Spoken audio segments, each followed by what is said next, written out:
경북대 대학원 시험에서 부정시험 의혹이 제기돼 학교 측이 진상조사에 나섰지만 오히려 문제를 제기한 시험 감독 교수만 중징계를 하기로 해 논란이 일고 있습니다.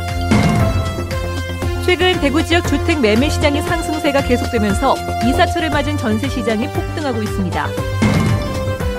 전셋값 폭등이 서민들의 가계에 큰 부담을 주면서 지갑을 아예 닫아버려 소비 시장이 급격히 위축되고 있습니다. 전문 의료 지식이 없는 기치료사에게 침을 맞던 50대 환자가 목숨을 잃었습니다. 이 기치료사는 아바타 치료라는 침술로 각종 질병을 고칠 수 있다고 현혹했습니다. 네, 여러분 안녕하십니까? 대구 경북 소식 전해드립니다. 대구 지역 아파트 매매값 상승세가 심상치 않다는 소식 여러 차례 전해드렸는데 이 덩달아 전셋값도 폭등하면서 전셋값에서 조금만 더 보태면 아파트를 살 수 있을 정도가 되었습니다. 이사철이 다가오면서 서민 가게의 주름살이 깊어지고 있습니다. 이상원, 권윤수 두 기자가 연속해서 보도합니다. 최근 3년 동안 대구 지역 아파트 매매값은 평균 20% 정도 올랐고 위치가 좋은 곳은 30에서 40%까지 오르는 등 가파른 상승세를 보이고 있습니다. 이런 가운데 이사철을 맞은 전세 시장은 물량 부족까지 겹쳐 일부 지역은 아파트 매매값의 턱밑까지 육박하고 있습니다. 역세권이나 그런 데 같은 경우에는 한 달에 2천만 원씩 정도 올라 있더라고요, 보니까. 예. 그 정도면은 전국 최고가 정도. 전세 시장은 보니까 거의 40%, 50% 이상 지금 인상이 되었습니다. 예를 들면 이어가던 전세 금액이 3억 5천을 해도 지금 바로 매물이 소진되는 그런 상황입니다. 거품 논란 속에서도 주택값 상승세가 계속되는 것은 대구 지역의 주택 실수요가 아직 충분한 데다 부동산 시장을 통해 경기를 살리려는 정부 정책까지 맞물려 있기 때문으로 분석됩니다. 금리가 굉장히 저렴해서 큰 요인이 있고 또는 이제 외부의 이 자본이 부동 자본이 움직일 수 있는 곳이 주택시장 쪽으로 몰려있다는 게 큰 이유입니다. 올 한 해 동안 대구의 주택 공급 물량이 많지 않아 이 같은 가격 상승세는 당분간 지속될 것이라는 게 전문가들의 전망입니다. 이렇게 주택 매매와 전세값이 폭등하면서 가게마다 허리띠를 졸라매는 등 서민들의 살림살이가 날로 팍팍해지고 있습니다.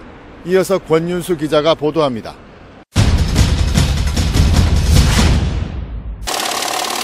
적게는 수천만 원, 많게는 1억 원 이상 전세 가격을 올려줘야 하는 상황이 벌어지자 가게마다 비상이 걸렸습니다. 급하게 은행 대출을 내는 것은 물론 씀씀이 줄이기에 돌입했습니다. 이런 현상은 통계 지표에 고스란히 나타나고 있습니다. 통계청이 지난해 4, 4분기 소비 동향을 분석했더니 대구에서는 대형 소매점 판매액이 2.5%나 줄었습니다. 이 경북에서는 9.6%나 줄어서 더 많이 지출을 줄인 것으로 조사됐습니다.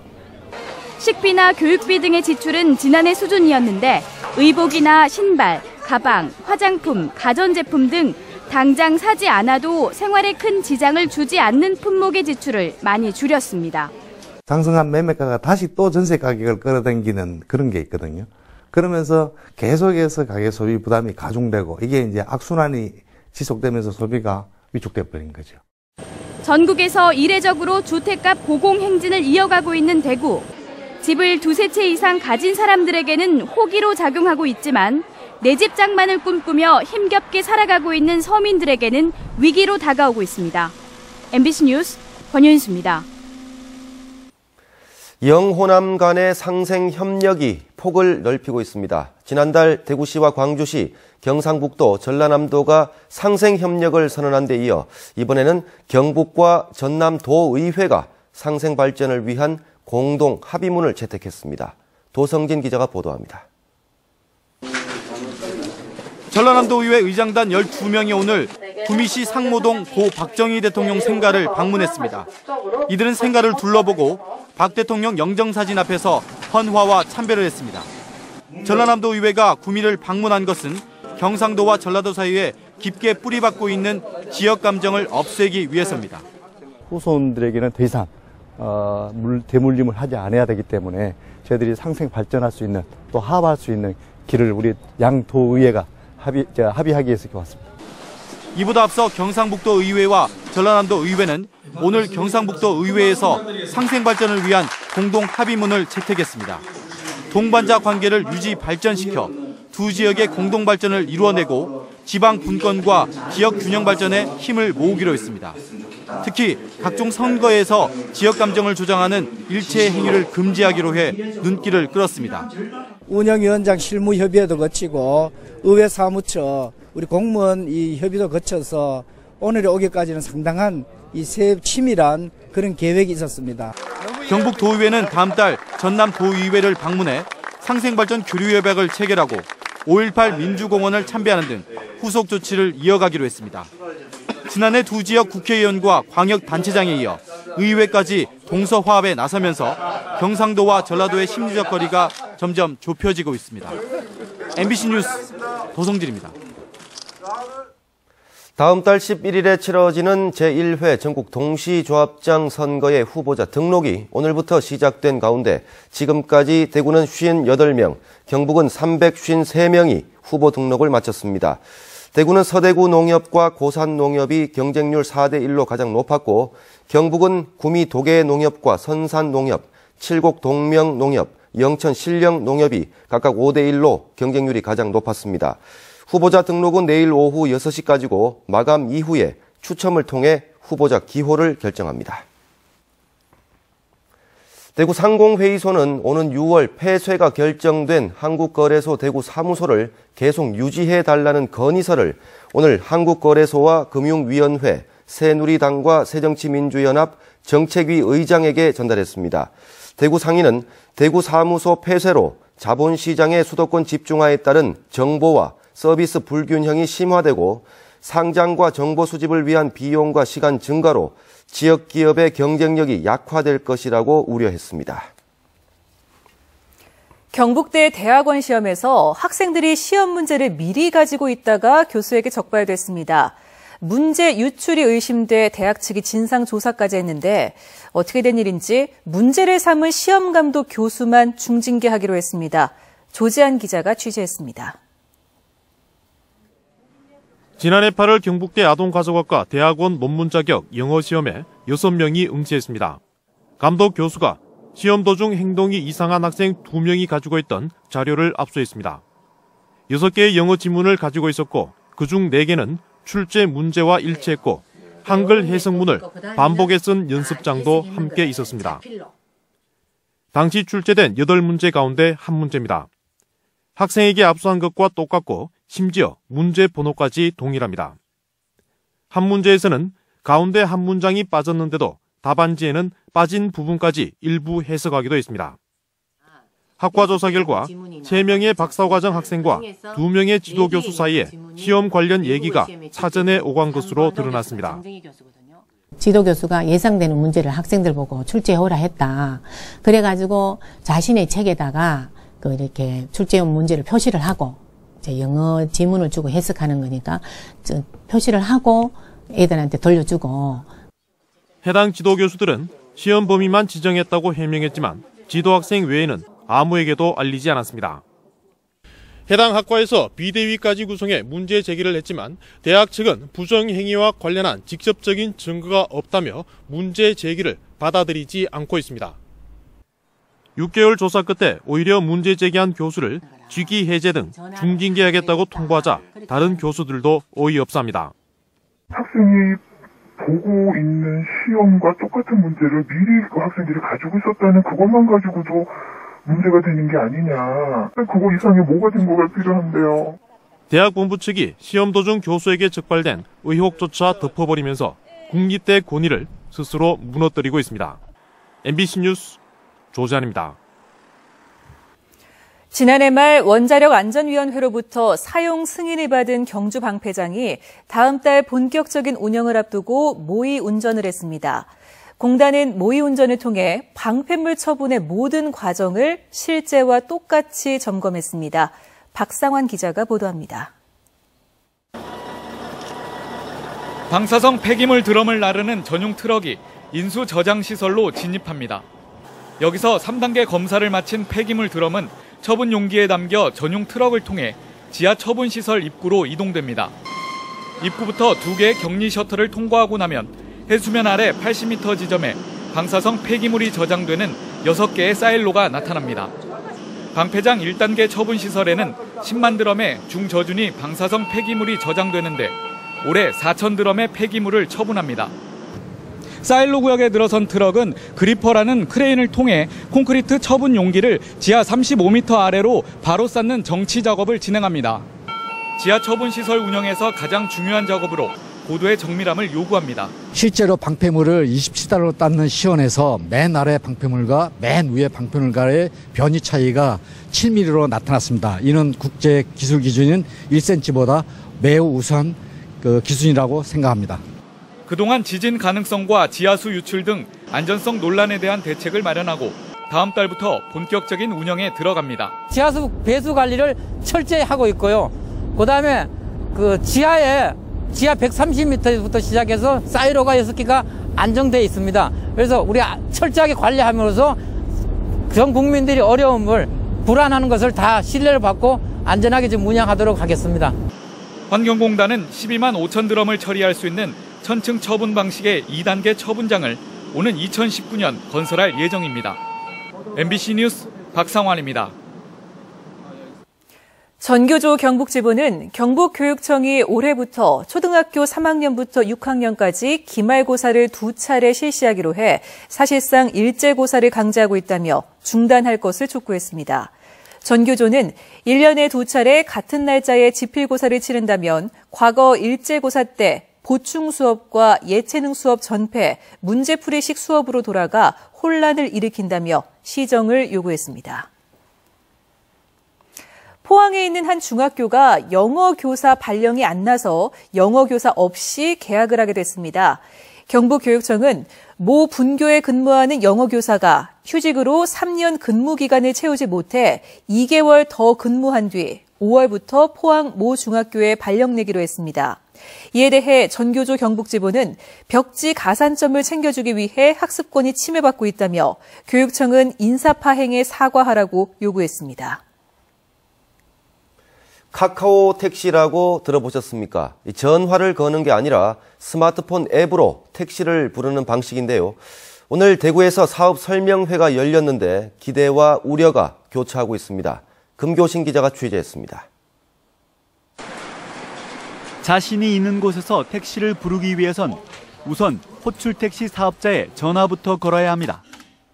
콜센터 직원의 안내에 따라 위치를 알려주면 택시 배차 내용이 문자로 전달됩니다. 이런 불편한 호출택시 이용법을 한 번에 해결한 것이 스마트폰 앱을 이용한 기술입니다. 호출택시 사업 진출을 선언하고 대구에서 카카오택시 설명회를 연 다음 카카오는 스마트폰 앱에서 간단한 개인 정보만 입력하면 승객과 기사를 무료 문자 한 통으로 연결해 준다고 밝혔습니다. 콜번호를 잘 모르는 분이 많다라는 거죠. 이게 내가 사는 지역을 조금 벗어났을 때 더 이 문제는 커집니다. 지역별로 다른 호출택시 번호를 알 필요도, 탑승지나 목적지를 설명할 필요도 없고 심지어 기사들이 콜센터에 안내비를 낼 필요도 없다는 얘기입니다. 그러나 정작 서비스 도입 대상인 지역 택시업계의 반응은 미온적입니다. 콜센터 안내 직원이 없을 경우 승객의 안전을 담보할 수 없고 각종 민원도 대처할 수 없다는 점 때문입니다. 그 민원에 대해서 전혀 어떤 방책이 없는 데 대해서 많은 우려가 되네요. 되고 고객들이 원하는 어떤 안심기가 또 어떤 문제가 됐을 때, 물건 분실했을 때 바로바로 찾을 수 있는. 무엇보다 다음 카카오는 이 서비스를 통해 데이터 수집과 결제 시스템 이용 등 다양한 이익을 얻는 데 비해 택시업체와 기사들에게는 실익이 별로 없다는 점입니다. 이 발생되는 수익을 어떻게 하면은 어려움을 겪고 있는 이 택시업계 그리고 수익이 적어서 고민하고 있는 우리 택시기사분들한테 돌아올 수 있냐를 고민해야 됩니다. 스마트폰 앱을 이용해 택시를 부르는 것은 승객들에게 커다란 장점입니다. 그러나 이러한 편리함 뒤에 숨겨진 이해득실 때문에 통신 대기업과 영세한 택시업계 사이 갈등은 당분간 계속될 전망입니다. MBC 뉴스 금교실입니다. 감사원이 이우환 미술관 추진 과정에서 대구시가 사업 심사 규정을 어기는 등 부적정하게 사업을 추진했다고 밝혔습니다. 감사원에 따르면 300억 원이 넘는 사업은 지방재정 투융자 사업 심사를 받아야 하는데도 대구시가 총 사업비에서 미술품 구입비 100억 원을 빼고 297억 원만 확정해 정부의 사업 심사를 회피했다고 지적했습니다. 또 개인 미술관이 아니기 때문에 미술관 설계를 공개 입찰해야 하지만 모 건축사무소와 17억 4천여만 원의 수의 계약했다고 지적했습니다. 암 환자와 같은 중증 환자들이 지푸라기라도 잡는 심정으로 상식적으로 믿기 힘든 시술을 받곤 합니다. 그런데 조심하셔야겠습니다. 사람이 아니라 인형에 침을 놓는 이른바 아바타 치료사가 사람 몸에 침을 놓다가 환자가 숨지는 사고가 발생했습니다. 양관희 기자가 보도합니다. 자칭 기치료사인 김모 씨의 치료실입니다. 수납 공간에 손바닥 크기의 인형 70여 개가 있는데 인형마다 침이 빼곡하게 꽂혀 있습니다. 김 씨는 인형에 환자의 이름을 써붙인 뒤 침을 놓는 방법으로 큰 병을 고칠 수 있다고 말합니다. 원격 기치료, 이른바 아바타 치료입니다. 그 뼈 속에 있는 병기를 끌어내는 게 무슨 아바타 통해서. 침 시술도 잘한다고 자랑합니다. 제가 원래 침을 진짜 잘 놔요. 제가 침을 인대가 60% 끌어낸 사람도 침 한 번 놓고 병원 직원인데 병원에서 완치시켜요. 하지만 김 씨는 무자격자였습니다. 인형에게 침을 놓다 이달 초 실제 유방암 환자에게 13cm 길이의 침을 놓았는데 환자는 4일 만에 숨졌습니다. 침 시설에 세균 감염된 걸로 해가지고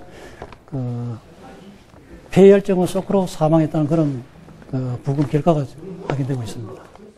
김 씨는 침 시술 과정에서 소독이나 위생도구를 전혀 사용하지 않은 것으로 드러났습니다. 이 아바타가 MBC 뉴스 양관입니다.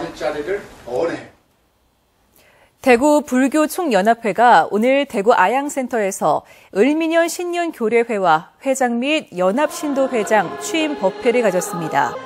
제2대 대구 불교총연합회장에는 동화사 주지인 덕문 스님이, 연합신도회장에는 류병선 영도벨벳 대표가 맡게 됐습니다. 덕문 스님은 오늘 법회에서 불교계의 소통과 화합에 앞장서고 불교 문화 창달과 전통 문화 발전에 힘쓰겠다고 밝혔습니다. 고속도로에서 소를 실은 화물차가 넘어지면서 소가 달아나는 소동이 벌어졌습니다. 오늘 오전 10시쯤 경부고속도로 부산 방향 경산시 하양읍 부근에서 63살 우모 씨가 몰던 1톤 화물차가 타이어 파손으로 넘어지면서 화물칸에 있던 소 3마리가 떨어졌습니다. 이 사고로 소 2마리는 현장에서 잡혔지만 한 마리가 3km 정도를 달려 40분 만에 잡혔는데 이 과정에서 2시간 정도 심한 정체가 빚어졌습니다. 자살을 시도했다가 겨우 목숨을 건졌던 여성이 딸과 함께 숨진 채 발견됐습니다. 경산경찰서에 따르면 어제 새벽 1시쯤 경산시의 한 원룸에서 37살 김모 여인이 11살 딸과 함께 숨져 있는 것을 김 씨의 오빠가 발견해 경찰에 신고했습니다. 원룸에서는 다탄 번개탄이 발견됐는데 경찰은 김 씨가 평소 우울증을 앓고 있었다는 유족의 진술에 주목하고 사망 경위를 조사하고 있습니다. 앞서 김 씨는 지난 6일 같은 장소에서 스스로 목숨을 끊으려다 남편에게 발견돼 목숨을 건졌던 것으로 알려졌습니다. 위조 지문을 이용해 시간 외 근무 수당을 챙긴 소방 공무원들에 대해 경찰이 수사하고 있습니다. 경북경찰청은 영주 소방서 산하 119 센터장으로 근무하던 지난 2012년부터 지난해까지 실리콘으로 만든 위조 지문을 이용해 300만 원의 시간외 수당을 부당 수령한 혐의로 소방공무원 임모 씨 등 3명을 수사하고 있습니다. 경상북도에 고발을 받아 수사에 나선 경찰은 비슷한 행위가 다른 곳에서도 있을 가능성이 큰 것으로 보고 수사를 확대할 계획입니다. 젖소를 한우로 속여 판 무등록 유통업자가 경찰에 잡혔습니다. 대구 북부경찰서는 지난 2013년 12월부터 한 달 동안 축산물 도매업자 이모 씨에게 모두 23차례에 걸쳐 젖소를 한우 생고기로 속여 판 37살 김모 씨를 축산물 위생관리법 위반 혐의로 불구속 입건했습니다. 경찰 조사 결과 김 씨는 육안으로는 한우와 젖소의 구별이 쉽지 않다는 점을 노려 모두 1,700여 킬로그램, 시가 5,500만 원 상당을 소격한 것으로 드러났습니다. 네, 지금까지 대구 경북 소식 전해드렸습니다. 시청해주신 여러분 고맙습니다.